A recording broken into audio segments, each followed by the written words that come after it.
All right, I need you to just picture this. It was a crisp, clear morning on Thursday, February 22nd, 2024, at the University of Georgia campus in Athens. The air was cool, the sun just beginning to peek over the trees, casting long shadows across the intramural fields. This was a place of youthful energy, academic pursuits, and athletic ambition, a seemingly safe haven where students jogged, studied, and lived their college dreams. Among them was Laken Riley, a vibrant 22-year-old nursing student. Laken was known for her kindness, her bright smile, and her dedication, both to her studies and to her passion for running. It was a regular part of her routine, an early morning run on the sprawling network of intramural fields, a familiar route she'd taken countless times. This morning, however, would be tragically different. Around noon, a friend grew concerned when Laken didn't return from her run. They went to look for her, their unease growing with every passing moment. What they found would instantly shatter the tranquility of the campus and send shockwaves across the nation. On the intramural fields, near a wooded area, Laken Riley's lifeless body was discovered. The serene campus instantly transformed into a chilling crime scene. Sirens wailed, police cruisers converged, and yellow tape appeared, starkly contrasting with the vibrant green of the fields. Uniformed officers and investigators swarmed the area, their faces grim, meticulously searching for clues that might explain the horror that had just unfolded. The initial details were scarce, but terrifying. Laken had been brutally murdered. There were no immediate suspects, no clear motive, just the devastating reality that a beloved student had been senselessly killed in what was supposed to be a safe space. The news spread like wildfire, tearing through the university community with a palpable sense of disbelief and overwhelming fear. Students were advised to shelter in place, classes were canceled, and the once peaceful campus was gripped by a chilling realization. A dangerous individual had committed a heinous act, leaving behind a profound and immediate unsolved mystery. The campus shadow had fallen, and Laken Riley's morning jog had ended in a nightmare. The news of Laken Riley's murder ripped through the University of Georgia like a wildfire, igniting an immediate and profound wave of terror. What began as an isolated incident quickly escalated into a full-blown campus crisis. The usually bustling pathways and vibrant quads fell silent, replaced by an eerie stillness. Classes were canceled, students were advised to shelter in place, and a sense of vulnerability gripped everyone. The once comforting familiarity of the campus transformed into a landscape of fear as the chilling reality set in. A killer had walked among them and might still be close. Law enforcement responded with an unprecedented show of force. The Athens-Clarke County Police Department, overwhelmed by the scale and brutality of the crime, swiftly called in support from the Georgia Bureau of Investigation, GBI, and the FBI. A massive manhunt was launched. Investigators descended upon the intramural fields, meticulously combing every inch of the crime scene for even the smallest clue. Every tree, every bush, every patch of ground was examined. They reviewed countless hours of surveillance footage from campus cameras, hoping to catch a glimpse of the perpetrator, to piece together the movements of anyone suspicious near the time of Laken's disappearance. The initial hours and days were fraught with frustration. Despite the immense resources poured into the investigation, clear leads were agonizingly scarce. There were no immediate eyewitnesses to the attack, no clear weapon found, and no immediate suspects emerging from Laken's personal life that made sense. The murder, sudden and brutal, felt random, adding to the pervasive dread. The case, almost immediately, felt like it could slip into being a permanent cold case, a chilling unsolved mystery that would haunt the campus for years. The tragedy rapidly transcended the university's borders, exploding across national media. News vans swarmed Athens, and Laken Riley's name became a trending topic, a symbol of a creepy and senseless act of violence. Social media became a frantic hub of speculation, grief, and desperate pleas for information. People across the country, glued to their screens, followed every update, offering theories and expressing outrage. This collective attention, while providing support to Laken's grieving family, also intensified the pressure on investigators who worked tirelessly around the clock. As the manhunt continued, the pervasive question hung heavy in the air, echoing through the empty halls and quiet dorms. Who would do this, and why? The lack of answers created a palpable atmosphere of vulnerability, shrouding the once bright campus in a strange, dark, and mysterious shadow. Everyone felt exposed, knowing that somewhere the person responsible for this horrific act was still out there, their identity a terrifying secret. The pervasive fear on the University of Georgia campus was almost suffocating. Days had passed since Laken Riley's murder, and despite the unprecedented resources poured into the investigation, a suspect remained elusive. The lack of answers deepened the collective anxiety, turning every shadow into a potential threat.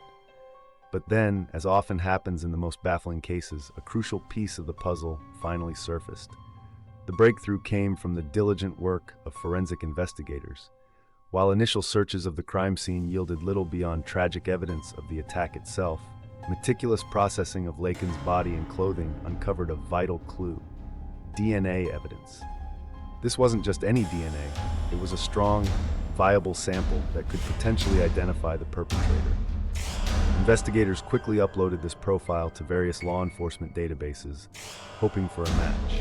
The match came swiftly, and it sent a jolt through the entire investigative team. The DNA belonged to Jose Antonio Ibarra, a 26-year-old man who resided in Athens, Georgia. But the shock didn't stop there. Ibarra's name was in the system because he had previously been arrested in New York City for child endangerment, and also cited for shoplifting in Athens.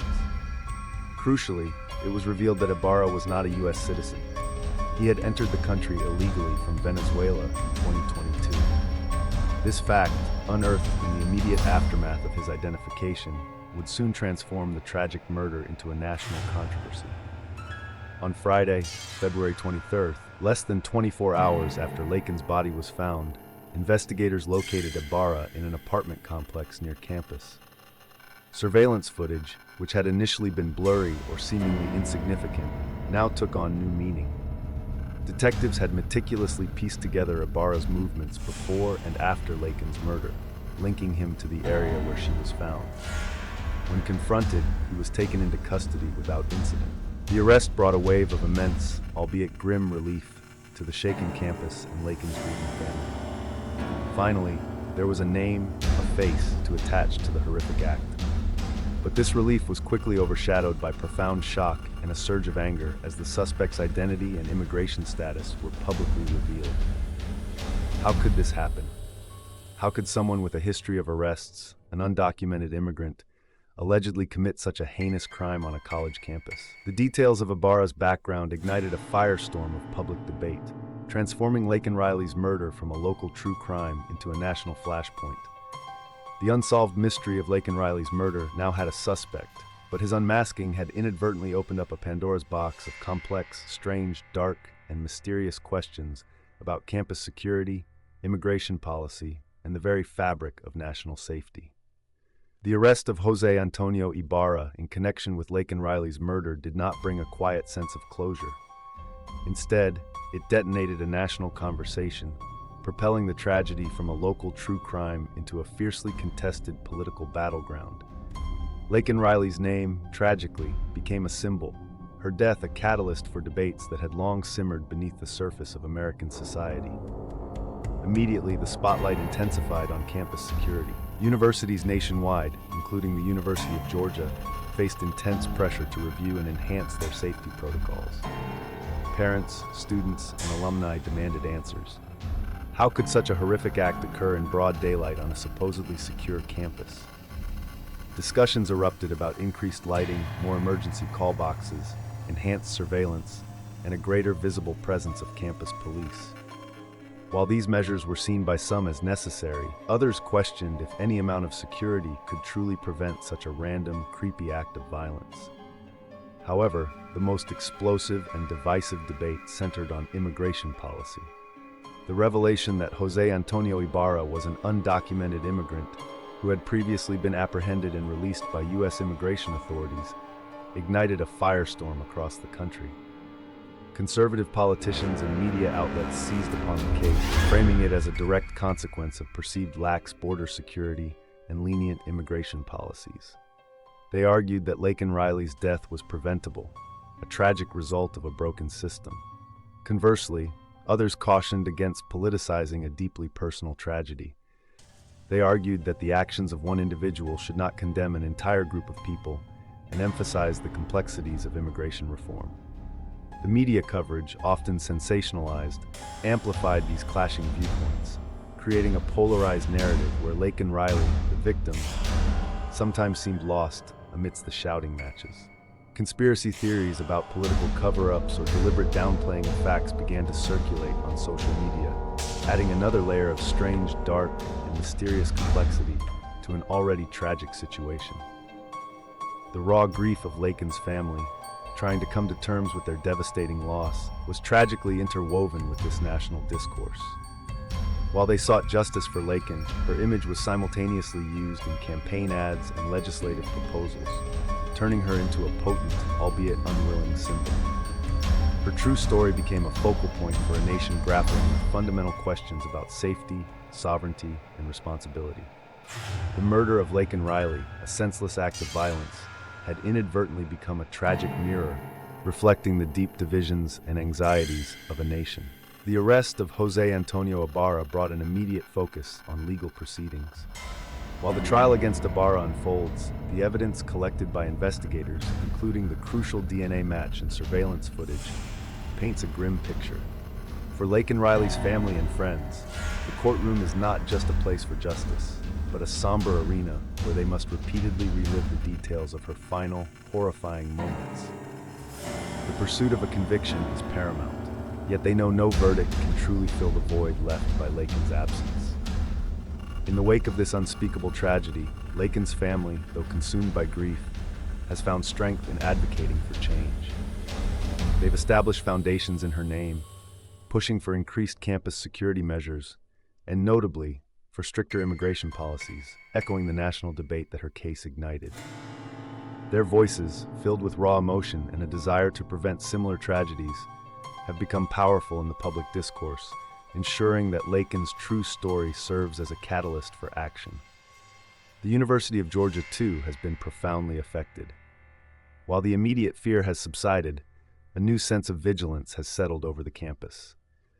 The university has reviewed its safety protocols, possibly increasing patrols, improving lighting, and enhancing emergency communication systems. The murder of Laken Riley will forever be a creepy and tragic chapter in UGA's history, a stark reminder that even in seemingly safe academic environments, vigilance is paramount. On a broader national scale, Laken Riley's death continues to cast a long shadow over the complex issues of immigration and border security. Her case remains a touchstone in political rhetoric, cited by lawmakers and commentators across the spectrum. Whether leading to concrete policy changes or simply intensifying existing debates, her name has become intrinsically linked to these crucial discussions. It's a strange, dark, and mysterious phenomenon how a single, devastating act can ripple out, impacting an entire nation's policy and consciousness. Ultimately, Laken Riley's unsolved mystery was tragically solved, but the questions it raised about safety, accountability, and the broader societal fabric continue to echo. Her legacy is one of profound loss, but also of a powerful, albeit unwilling, call to action. The story of Laken Riley is a testament to the fact that while justice may be served in a courtroom, the deep scars left by such an event and the complex issues it illuminates linger for years, forever shaping the way we view our communities, our safety, and the delicate balance of life itself.